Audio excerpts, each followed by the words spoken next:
Hello, this is History Shorts with the Artifactual Scholar. Today, I'll be talking about how Teddy Roosevelt saved football. Football is a national obsession in the United States. Millions of fans spend billions of dollars to support their favorite college and professional teams. During the late 19th and early 20th century, college football was one of the most popular sports in the country. Early on, the game was dominated by perennial powerhouses such as Yale, Princeton, Harvard, and other East Coast schools, but soon the game spread across the country.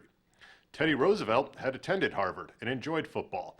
By the time he became president in 1901, Teddy Roosevelt had become a die-hard fan of the game and believed the game toughened up the young men who played it.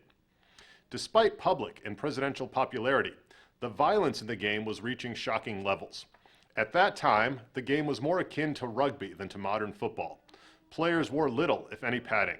The forward pass had not yet been introduced, and what rules existed did nothing to protect the players. In fact, it was not unusual for players to be maimed or even killed playing football. The press decried the violence and bloodshed, comparing football games to the gladiator battles of ancient Rome. Some critics claimed that dogfighting and bullfighting were more civil than a football game. 1905 was a particularly gruesome year in football. Between 15 and 21 players died as a result of football injuries. There are accounts of players suffering concussions of such severity that they led to death. Some players had their backs broken, others various internal injuries. One player died on the field when fragments of broken ribs punctured his heart.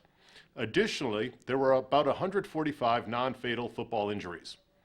The horrific violence led to calls for either reforming or abolishing the game. Several colleges eliminated their football programs.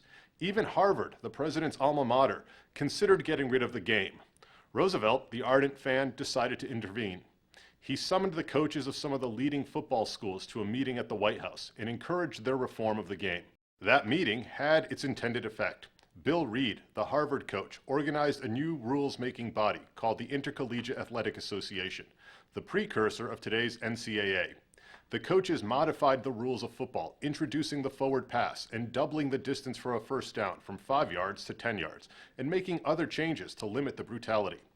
Of course, changes to the rules led some people to claim that football was being dandified and that the game was being ruined by the decrease in violence. Yet without those changes, the game may have been outlawed entirely. Teddy Roosevelt's love of football and his desire to see the game survive led to the creation of the modern game and saved football. This has been History Shorts. Thanks for watching.